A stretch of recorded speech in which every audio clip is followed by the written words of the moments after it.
The Bad Boys movies are some of the most explosive, fast-talking, high-energy action comedies ever made, and behind the camera, the chaos was just as wild. From real explosions and last-minute rewrites to famous cameos and cars straight out of the director's garage, this franchise is packed with secrets. Here are 40 weird and fascinating facts about the Bad Boys movies you probably didn't know. Before Will Smith and Martin Lawrence became the ultimate buddy cop duo, the original Bad Boys script was meant for Saturday Night Live comedians Dana Carvey and Jon Lovitz. The tone was originally goofy and lighthearted, closer to Beverly Hills Cop than high-octane action. But after producer Don Simpson wanted a grittier, sexier vibe, the script was reworked, rewritten, and offered to a younger, edgier duo. And that's when everything changed. Believe it or not, Bad Boys, 1995, was Michael Bay's first feature film. Before that, he directed flashy commercials and music videos for artists like Meat Loaf and Tina Turner.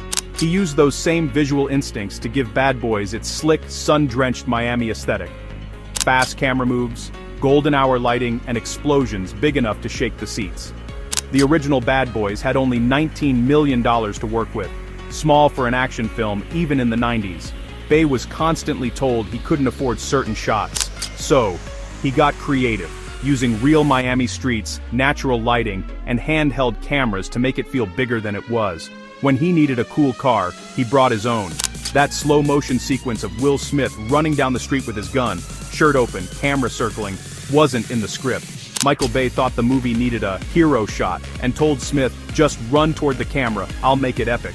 Smith trusted him, and that improvised moment became one of the most replayed visuals in 90s action cinema. At the time, Martin Lawrence was the bigger name thanks to his hit TV show Martin.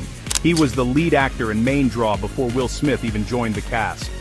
Once Smith came on board, their natural chemistry flipped the script. The partnership became equal, setting the tone for all future films. Will Smith initially didn't want to do another comedic role. He was worried about being typecast as the funny guy after Fresh Prince. It took some convincing from producer Jerry Bruckheimer, who promised Smith that this would be the movie to make him an international star. He was right. Bad Boys made Will Smith a legitimate action hero overnight. Michael Bay encouraged improvisation constantly. Many of the funniest exchanges between Smith and Lawrence, including their back-and-forth bickering were made up on the spot. Bay trusted their chemistry, saying they were funnier than the script could ever be. That sleek black Porsche 964 Turbo driven by Mike Lowrey wasn't a studio prop. It was Michael Bay's own personal car. The studio didn't want to spend money renting a luxury vehicle, so Bay brought his own keys and said, "Here, use mine." During production, Sony executives hated Bay's gritty handheld footage and his music video camera style. They even considered replacing him. But when test audiences responded enthusiastically, Bay earned the studio's trust and total creative control on future projects. T. Leone insisted on performing several of her own stunts, including dangerous scenes involving moving cars and gunfire. Bay later admitted he had to beg her to stop because of the risk. It showed her commitment and helped elevate her from sitcom star to legitimate movie lead. When Bad Boys 2 hit theaters in 2003, the budget ballooned to $130 million, with about $12 million spent purely on explosions and pyrotechnics. Bay called it the most fun I ever had blowing things up, and it shows. Nearly every scene ends in fire. That insane chase where cars fly off a car carrier. It was filmed on 5 closed blocks of a real Miami highway. Bay and his crew flipped, smashed, and destroyed over 20 vehicles, all captured with multiple cameras and helicopters. That infamous moment where 2 rats get intimate in the captain's mansion wasn't made up. Michael Bay claimed he heard it from a real Miami narcotics officer, describing an actual incident during a drug bust. When the camera spins dramatically around Smith and Lawrence as they rise into frame, it's one of the most famous shots in action cinema. Bay invented that shot style here, and reused it in Armageddon, Transformers, and 6 Underground. Will Smith made up the now iconic line, "We ride together, we die together, Bad Boys for life," on set during filming. It became the official slogan of the series, and the title of the 3rd movie. Bay hated working with the studio during the first film. He said Sony executives didn't believe in the project and constantly tried to cut scenes. After Bad Boys became a hit, he vowed never to work with that level of micromanagement again. Joe Pantoliano's sarcastic, high-strung police captain was originally just a minor role, but his comedic timing tested so well that they added several new scenes, cementing him as the third lead. When Bad Boys 2 released, critics called it excessive, violent, and incoherent. Audiences disagreed completely. It grossed over $270 million and developed a cult following for its unapologetic chaos. Before his Oscar nominations, Michael Shannon appeared in Bad Boys 2's Floors.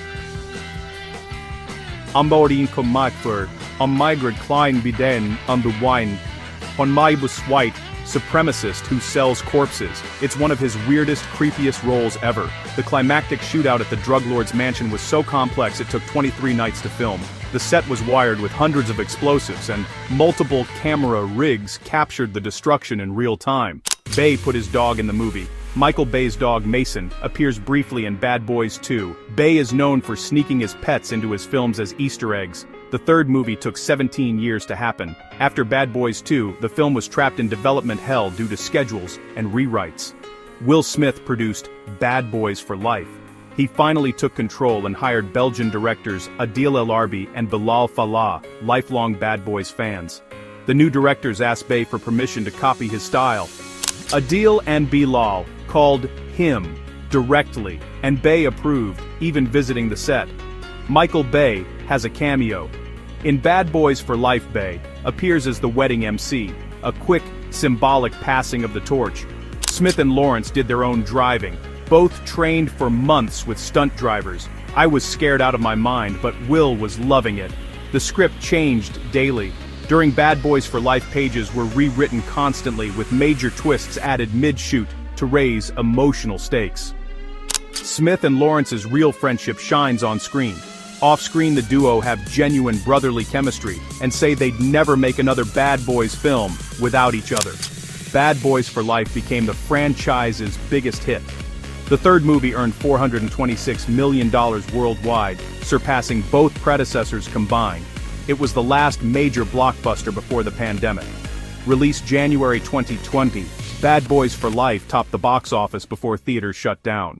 Armando's actor was cast days before filming. Jacob Scipio, who played Armando, Mike's secret son, was cast only days before shooting began. His audition impressed Will Smith so much that Smith personally requested he be hired immediately. Martin Lawrence nearly quit acting before this film. Before signing on, Lawrence said he was retired from action. But the idea of reuniting with Will Smith and the fan excitement pulled him back for one more ride. The helicopter chase was real. That spectacular chase scene through the skies of Mexico used real helicopters, not CGI. The sequence took 10 days to shoot and required military clearance for safety. Production of Ride or Die was interrupted. Filming on Bad Boys. Ride or Die was briefly halted after the 2022 Oscars controversy involving Will Smith. The project resumed later that year, after both stars and Sony reaffirmed their commitment. Smith personally saved the fourth film. When rumors spread that Sony was dropping the sequel, Smith personally called the studio's chairman and guaranteed he'd stay on board. That call kept the series alive. Familiar faces returned for nostalgia. Ride or Die brought back Captain Howard's legacy, Vanessa Hudgens, and Paula Nunez, creating a sense of full-circle storytelling that honored the franchise's roots. FPV drone footage elevated the action. The fourth film used cutting-edge FPV drone cinematography for its chase scenes, creating a level of speed and intimacy never before seen in the franchise. It's pure visual adrenaline. Miami is practically a character. Throughout all four films, Miami is more than just a backdrop.